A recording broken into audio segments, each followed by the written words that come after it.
Thank you everyone for joining us for today's webinar, Parenting Gifted Children. Today we're glad to have Dr. Stephen Schroeder-Davis with us. Dr. Schroeder-Davis's many roles include differentiation coach, curriculum specialist, university professor, author, keynote speaker, and perhaps most importantly, he is the parent of 3 markedly different gifted children.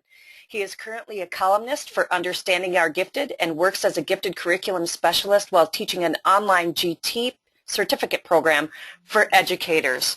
Thank you, Stephen, whenever you're ready.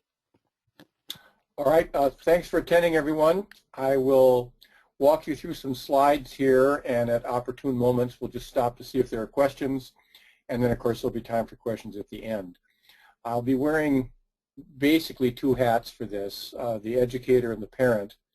And although we were calling this Parenting Gifted Children, it's impossible to separate the parenting part from the school part, as you'll see. So here's what we'll be covering. There are any number of definitions, but there are 2 I think that are actually most relevant. And then, as you can see, we'll talk about the academic needs, some of the affective characteristics your children probably have, some of the myths that are injurious to kids and their parents, and then a couple of ways to advocate in school. Just the tip of the iceberg, but I think it'll give you a good grounding. And you can see the 2 big ideas here. While some people would think that parenting a gifted kid would be very easy, my experience is that it's challenging. As you can see here, a lot of energy, quite a bit of sensitivity, and extreme vigilance, especially when they start school. At least that's been my experience. So here are the 2 definitions. The first one on the left is an evolving definition, but the major point, and this is why I highlighted them, is that there's a difference between aptitude, which is basically the gift part, and competence, which is basically the performance part. So many gifted kids actually have, of course, high aptitude, but it does not necessarily translate into a performance. Underachievement and a number of other things get in the way. Sometimes the school system gets in the way. That's the most recent definition by the National Association of Gifted, which is what you see there, children, NAGC. By far the most encompassing definition, however, I think is the one you see on the right, asynchronous development. This is true of all people, but with gifted kids, it's pronounced. They also call this, sometimes they'll call it being many ages at once.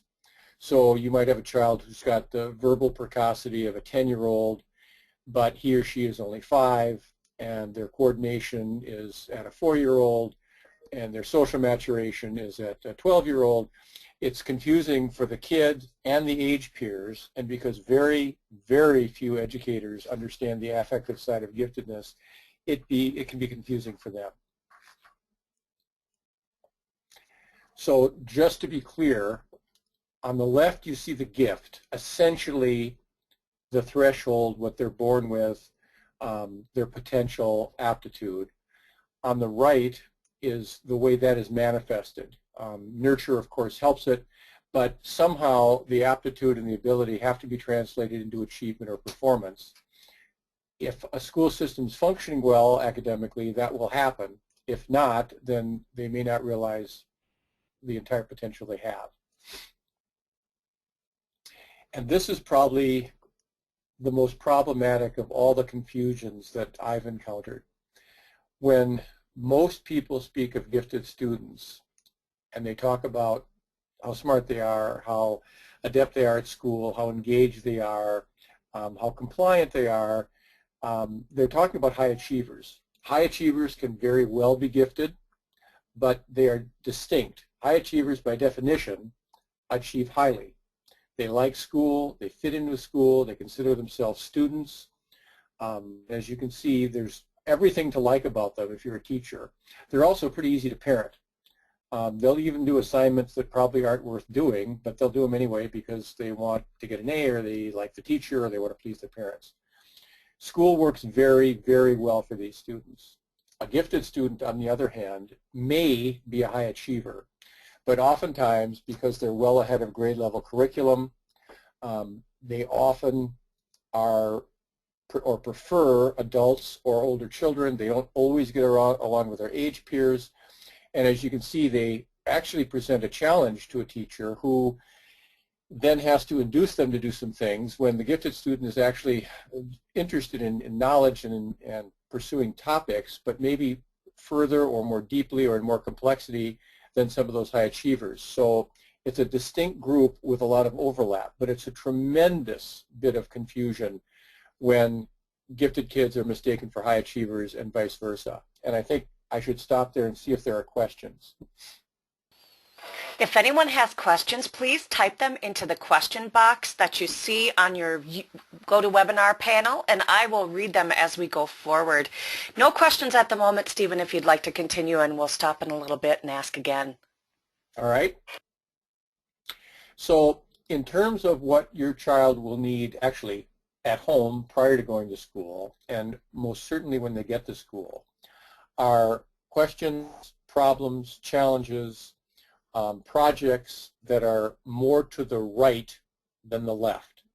The more abstract or complex or multifaceted the problem, especially in their strength area, the more engaged they'll be. In fact, one of the differences, I didn't put this on a slide, between attention deficit disorder and being gifted is that gifted students demonstrate attention deficit when they're bored, but at no other time. A true attention deficit, which my son has, he had trouble focusing much of the time. Sometimes gifted kids will be labeled attention deficit when in fact they're just bored. Were the teacher to take more complexity or introduce greater independence or move faster, their boredom quickly disappears and they can become enthralled. This is hard for teachers to do. Right now, the overarching concept in education is mass proficiency. Teachers are punished or rewarded, and school systems are punished or rewarded and labeled as regarding how many kids they get to a grade level standard or proficiency. Most gifted kids have met that proficient standard prior to even entering the grade. Then the teacher has to make some decisions, and it's very hard to do both. Get a bunch of kids to mass proficiency and challenge a gifted kid. There are ways to address that having to do with grouping and acceleration. But for the time being, the right-hand side is where most gifted kids are most engaged. And then I wanted to list 4 affective concerns that are almost universal among gifted kids, and again cause a lot of confusion to parents and peers and siblings and teachers. The first one has been called supersensitivities or overexcitabilities, and as you can see, it's innate. These kind of kids simply have a heightened reaction to stimuli. It's not just psychological, it's a central nervous system issue. The first time I noticed it in me was when my shirts bugged me because the little tab in the back seemed to be scraping my neck. I like socks that are extra thick. I like tea that is extra hot. I like pop that is extra cold. I could go on. And many times this will be viewed as some sort of pathology, as you can see on the right. The 2 seems to indicate that it's abnormal, which statistically it is, but it's certainly not abnormal in terms of functioning. It's just that these kids are wired in a way that excitement and ideas, passions run very deep and very broad, and so they're not typical of their age peers, and in fact they're not typical in the population. People will call it a mixed blessing. I find it mostly a delight. But that's one of the things that can cause some confusion. They may be considered rude when in fact they're excited, for example. There's a fairly high comorbidity between giftedness and perfectionism. I'm sure you've encountered people, maybe yourself or your children, who will say or believe some of the things on the right. This can be actually a great blessing if it's controlled, but if it becomes paralyzing, it becomes extremely problematic.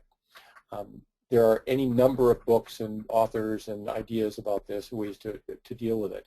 But it's something that you should be aware of, and it's often, again, misunderstood in schools. So perfectionism would be the second thing that I find very prevalent with gifted kids. The third one, EF, stands for executive functioning. Now, some students are just born this way. They're just not particularly organized. I would be one of those. But in many cases, it's either exacerbated or almost caused by school being too easy. So if your first few number of years, say we'll go till fourth grade, have been extremely easy and has required nothing really but you to be sponge-like, there's no reason, there's no even awareness that you need to develop study skills or be persistent or develop a work ethic or learn not to give up. And at some point, the coasting ends and they'll run into, at middle school, sometimes not even to high school or college, problems they really can't automatically solve. And as a result of being under-challenged the previous years or decades, they have very few coping strategies. This is why some gifted kids will drop out of college, because now that they've got a problem, they're not even sure how to seek help or look for resources. That's one of the many, many reasons that you should insist that your kids get challenged to the point of failing occasionally, making mistakes, struggling, being frustrated early on, because it's absolutely crucial as adults that they learn how to persist and how to develop work ethic and what study skills are mean and how to look for resources. And lastly, the experts will vary, but certainly there are more introverts among the gifted population than elsewhere. I've heard around 60%. If you look on the left, you'll see basic signs of an introvert. So if you can resonate with any or most of those on the left, you're probably introverted. And of course, the opposite would be the extroverts. The reason this is important is because, again, many teachers and some peers will assume that because the child is gifted, they must certainly want to express themselves, lead the group, support another student in their learning, be the center of attention, answer all the questions, whether they're hands up or not. And this can be devastating for an introverted gifted kid who has no desire to do those things. In addition to which, they can sometimes be considered to be not paying attention or disengaged, when in fact they're enraptured, they're just not demonstrating anything because they're introverted. Again, I think it's a good place to stop. Excellent. Great information so far. No one has any questions at this point, but please don't be afraid to ask your questions. Go ahead. Okay. Now, these are almost universal, and I'm moving you into school now, mostly. When your child starts, to begin with, depending on your state, most schools do pre-screening looking only for deficits, kids who can't read or whatever the situation might be. They almost never look for kids that are out of level. In fact, my eldest daughter went to the kindergarten roundup, that's what they call it in Minnesota, where they take a 50-item test of some kind, basically looking for what remediation is needed, are they ready for school. And she was sitting in the back very quietly reading Matilda, a book by Roald Dahl, which is probably around a 5th grade level. And at no time did the intake people or anyone else there notice that this kid was reading a book that would typically be assigned in 5th grade. The kindergarten teacher also assumed she wasn't a reader until I alerted her otherwise. So one of the important things to do right from the beginning is make it very clear, not in a demanding way, but in a you need this information way, that your child is out of level. It may even be that you want them accelerated from kindergarten to 1st grade. That's a different issue I'll get to in a minute. But the radar is not up for kids that are out of level high. They're looking for kids that are at risk for not being proficient, at risk for failing. And those kids obviously need as much support as possible. But unfortunately, in that focus, sometimes the gifted kids get left out. Secondly, this is another way of pathologizing gifted kids. They're claimed to be antisocial or asocial because, we'll say they're 8 in this case, they're not getting along as well as they might with other 8-year-olds. However, if your interests and vocabulary and focus is that of a 10 or 12-year-old, it would make perfect sense that they wouldn't fit in as well as they might. Take the kid who's considered to be the misanthrope and the asocial person in 3rd grade and put them with 3 cousins that are in 5th or 6th grade, and they'll get along just swimmingly. So the idea that we group or actually track by age in grades can be very deleterious to a gifted kid because they're simply in the wrong spot. It would be like a severe introvert going to a comedy club and being asked to improvise or something. There's nothing wrong with the person, that's just not their milieu. This leads to the idea that grade or subject acceleration is harmful. My daughter, for example, was double skipped and graduated from college when she was 19. We were told almost universally that this would injure or harm her, this would be deleterious, etc. She actually thrived and couldn't have been happier. One of the reasons that this is a myth is because the media tends to pick on the odd, very unusual event. A 3 times accelerated kid who graduated from college at 15 and then is hospitalized for depression, and they blame it on the acceleration.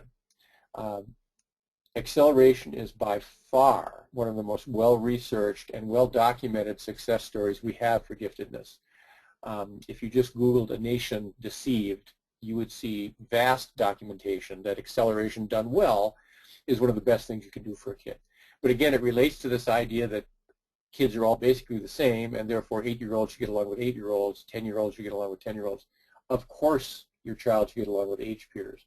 But the fact that that's not their preferred population is not the fault of either the child or the other kids. You will find that that same kid will thrive if you take him to a camp, he or she to a camp where other kids are of like mind and like intelligence. Which leads to the last part. School is easy for a high achiever even though they work at it. School can be an absolute pain for gifted kids in that being bored consistently is as anxiety-provoking and painful as being overwhelmed would be. In other words, a kid that's in 5th grade and is struggling to read, of course, is troubled and frustrated. But so is the kid that's been reading at a 10th grade level and has been given grade level material for 5 years. It'd be like seeing the same movie every day for a year in a row. It's maddening, and of course, it ends up manifesting ultimately in some sort of behavior, withdrawal, acting out, and then the behaviors blame when in fact it's the curriculum that's underperforming. So I've always told gifted parents that they have to be as big an advocate for their gifted kid as they would be for a kid with a severe handicapping condition, because the curriculum for many kids is a handicapping condition. Grade level curriculum is simply not appropriate. Again, I'll stop and see if there are questions. Thank you very much. What a fascinating topic. I'm learning a lot today. No questions so far. Let's stop again at the end and see if anyone has a question they'd like to ask. All right. So keeping with schools, because that'll be your major advocacy challenge. Many times, and I don't mean to blame teachers here, I'm a teacher, but I should sidetrack here for a second. Almost no courses are offered in gifted education in the nation. Very little staff development is devoted to gifted education. I'm in charge of new teachers in my district. In the last 10 years, we've hired 400 from many different districts, many different cities, many different schools of education. Of the 400, one had one course in gifted education. Keep in mind, these are schools of education at the undergraduate level. I also teach teachers, and most of them have not had any courses until they get their master's, and then only if they're in the right school. In other words, they know very, very little about gifted kids, and it's not really their fault. So what they'll often do is simply give a gifted kid more things to do rather than make them more complex. So if you're doing a novel, rather than having them read the 200-page novel everyone else is reading, they'll give them a 600-page novel, or have them read 3 200-page novels. They probably think they're doing them a favor, but in fact what they're doing is punishing them for their virtue. They'll also get more math problems, which is counterintuitive, since if they're good at math, they would probably need fewer. This is a complex topic, but the major difficulty, or the thing I want to stress, is that getting more stuff to do is not the same as being challenged more. And teachers that needs to be made very clear. And there are aspects of this like pre-assessments and so forth that teachers should be doing, but that's another topic. Secondly, the idea that everyone getting the same thing is fair because it's all equal is, again, one of the most injurious practices there is. When teachers assign homework and all students get exactly the same 10 problems, you can probably see where I'm going with this, there are kids who might need 20 problems, there are kids who might need 5, and there are kids that don't need any problems at all. They've already mastered the concept. But in order to be fair, everyone gets the same thing. It'd be like a doctor giving a tetanus shot to every patient in his or her office because he wants to be or she wants to be fair.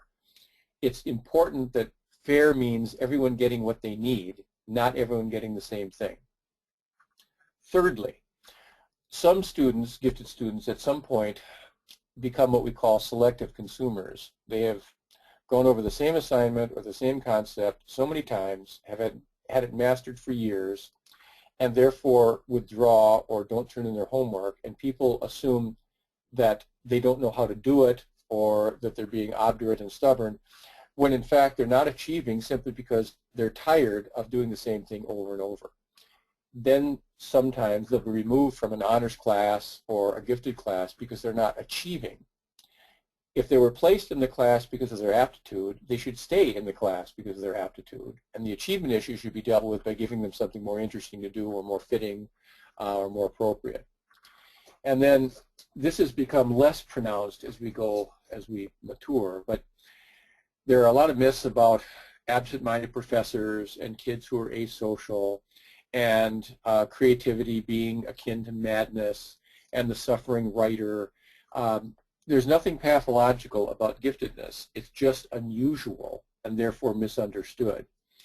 The child, he or herself, might pathologize themselves by wondering why they can do so many things well and something else poorly, or by not understanding what an overexcitability is.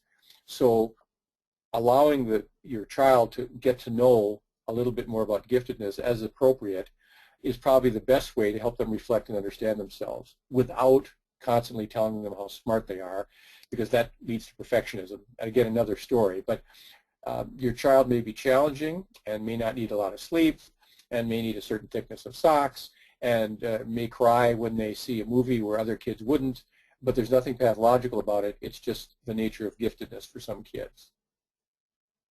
So in terms of takeaways, here's what I'm hoping this brief overview will let you know about. So some things I'd like you to know about. There is a double-edged sword to this. There are great, bountiful joys, but especially when they run into school or peers or adults that don't understand them, it can require a lot of advocacy and a lot of vigilance. So I don't know a better term than double-edged sword. Giftedness can be a handicapping condition in many school settings, and the brighter the kid, the more significant the handicap. In a more balanced world, we would consider all gifted kids to be exceptional, just like we consider kids in special education to be exceptional. If you imagine a bell curve in your head and fold over the ends of the bell curve, you'd see that both ends are equidistant from the middle. So a kid significantly out of level has as many challenges in school as a kid that's significantly under level. Both of them require special handling, but only a few states in the United States consider giftedness to be an exceptionality. Most of the time, they're just gifted kids, and there's very little in place for them. And as I've mentioned before, and this is important to know because very few teachers or adults are out to get your child. They just don't understand what giftedness is about, and therefore they rely on myths or the media, and they make mistakes that can be unintentionally injurious. There are a couple of websites I'll just suggest. One is SENG, S-E-N-G, Supporting Emotional Needs of Gifted, and the other is the Hoagies site, H-O-A-G-I-E-S. Both of those and will lead you to just about every other site there is. So there's lots of information out there. It's just that it takes time to get it, and you have to know where to look. And I believe I'm done. I'm ready for some more questions. I do have my contact information here. Excellent. Thank you, Dr. Schroeder-Davis. That was a great presentation. This class is being offered September 2nd through the 26th. It is an asynchronous format, allowing you to log in anytime, day or evening. If you would like more information on registering for this class, please contact the organization through which you heard about this webinar. And again, thank you very much, Dr. Schroeder-Davis. This is a great and fascinating topic. We don't have any questions at this time. If you do have questions, Dr. Schroeder-Davis has his email up on the screen. You can also email myself or my colleague Zek Hip at info@lern.org, and we can answer any questions you have. Thank you very much for joining us, and we hope that you'll consider registering for this very important class. Have a great day, everyone. Thank you.